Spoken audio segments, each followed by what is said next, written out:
नमस्कार, आप सभी का स्वागत है स्टार सिटी न्यूज़ में। मैं इस वक्त मौजूद हूँ त्रिलोकपुरी विधानसभा न्यू अशोकनगर मंडल जिला मयूर बिहार में। हमारे साथ इस वक्त मौजूद हैं पदम शर्मा जी, जो कि न्यू अशोकनगर मंडल के मंडल अध्यक्ष हैं। स्वागत सर। पहले आप अपने एक छोटा सा इंट्रोडक्शन दीजिए। मेरा नाम पदम शर्मा है। ये न्यू अशोकनगर जो हमारा मंडल है, इसका मैं मंडल अध्यक्ष हूँ भारतीय जनता पार्टी का। और मैं 22-25 साल से भारतीय जनता पार्टी का कर्मठ कार्यकर्ता रहा हूँ। विभिन्न पदों पर मैंने काम किया है। 2 बार मैं मंडल में महामंत्री रहा हूँ, 2 बार उपाध्यक्ष रहा हूँ। इस समय पर मैं 2 बार से मंडल अध्यक्ष हूँ। इससे पहले वाले टर्म्स में मंडल अध्यक्ष था, अब भी मंडल अध्यक्ष हूँ। बीच में मैं जिले का प्रवक्ता भी रहा हूँ।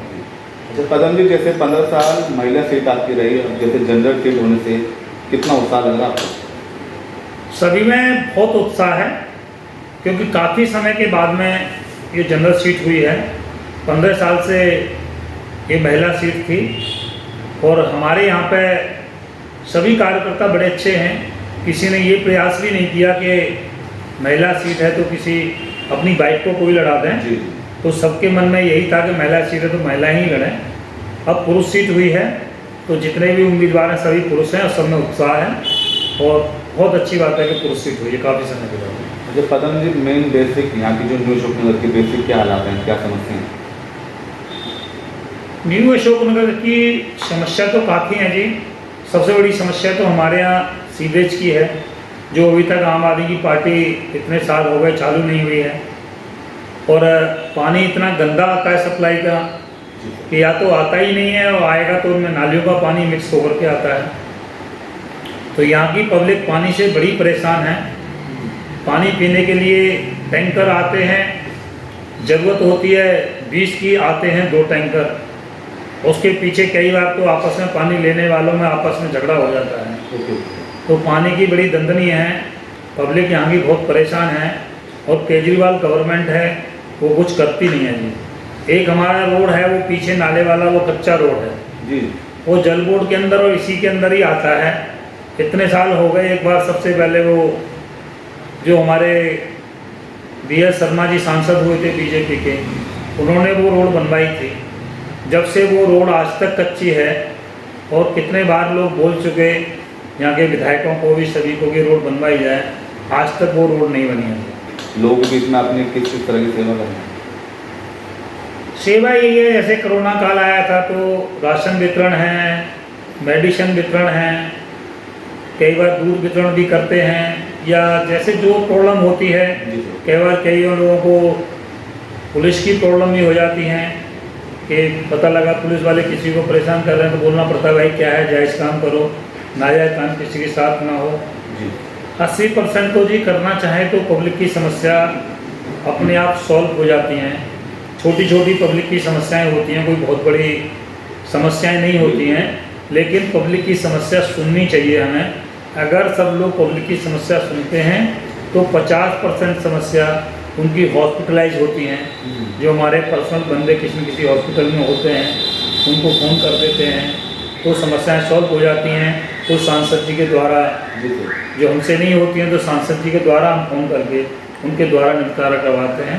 इस तरह से काम चलता रहता है। सर, गाजीपुर में जो लैंडफिल को लेकर जो इस समय 30 पॉलिटिक्स चल रहे हैं, चुनाव के मद्देनजर मतलब प्रदर्शन कर रही है भाजपा, आम आदमी पार्टी, और ये इतने सालों से समस्या बनी है, इस पर क्या कहेंगे? ये तो आम आदमी का एक ये है कि उनको मुद्दा न होते हुए बनाने की आदत है। सर, जब बीजेपी के सांसद जी के आने से पहले आपको पता था कि गाजीपुर का जो ढलान था ये पूरा नहर में गिर गया था। बिल्कुल। और इसकी चपेट में काफ़ी लोग आ भी गए थे, रोड भी काफ़ी टाइम तक बंद रहा था। 1-2 गाड़ियाँ आ गई थी जिनके अंदर में कई लोग जख्मी हुए थे, कहीं डेथ भी हो गई थे।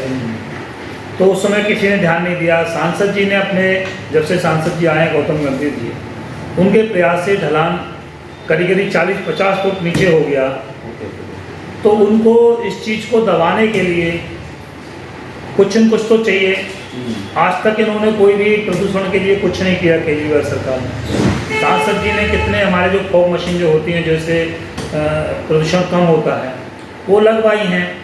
तो इनके पास और तो कुछ है नहीं, झूठी सच्ची खबरें बोल बाल करके कैसे भी है कि अपना वो करना है। सर जनरल सीट होने से आप इस चुनाव की भागीदारी ले रहे हैं सर, कैसा रिस्पॉन्स दिखाई दे रहा है वार्ड में? मैं जी टिकट मांगने का मेरा अधिकार है, क्योंकि मैं 3 दिनों से भारतीय जनता पार्टी का कार्यकर्ता हूँ। टिकट देना नहीं देना हमारे शीर्ष नेतृत्व का काम है। अगर मुझे वो इसके लायक समझेंगे और टिकट देंगे तो मैं चुनाव लड़ूंगा। मैं अपने शीर्ष नेतृत्व को ये आश्वासन जरूर दे सकता हूँ कि सबसे अच्छे मतों से मैं यहाँ से जीत दिला सकता हूँ, क्योंकि लोगों का समर्थन, काफ़ी समर्थन मेरे पास है, क्योंकि मैं लोगों से घुल मिल करके रहता हूँ, लोगों के बीच में रहता हूँ। और यही नहीं कि मैं मंडल अध्यक्ष हूँ जब रहता हूँ, उससे पहले से ही मैं रहता हूँ। तो आपने आगे के लिए क्या सोचा सर, वार्ड को किस तरह से आप सुचारू रूप से क्या करना चाह रहे हैं आगे? एक तो ये जी हमारे न्यू अशोक नगर वार्ड में कोई बारात घर नहीं है, तो एक तो हमारे न्यू अशोक नगर घर में अगर मैं मान लो बन जाता हूँ तो एक तो बारात घर बहुत ज़रूर बनवाना है, क्योंकि यहाँ पे एक सिर्फ धर्मशाला है, उसमें भी 200-250 लोगों तक का रोटी या कोई फंक्शन हो सकता है। कोई बड़ा बारात घर हमारे न्यू अशोक नगर की इतनी बड़ी आबादी है, यहाँ 63-64 हज़ार वोट हैं, लेकिन कोई बारात घर नहीं है। और एक सबसे बड़ी व्यवस्था पार्किंग की हमारे यहाँ बड़ी खराब है, कोई पार्किंग नहीं है, लोग बड़े परेशान हैं। तो एक पार्किंग की व्यवस्था यहाँ मल्टी स्टोरी जो पार्किंग बनती है वो बहुत ज़रूरी है, जो लोगों के लिए बननी चाहिए।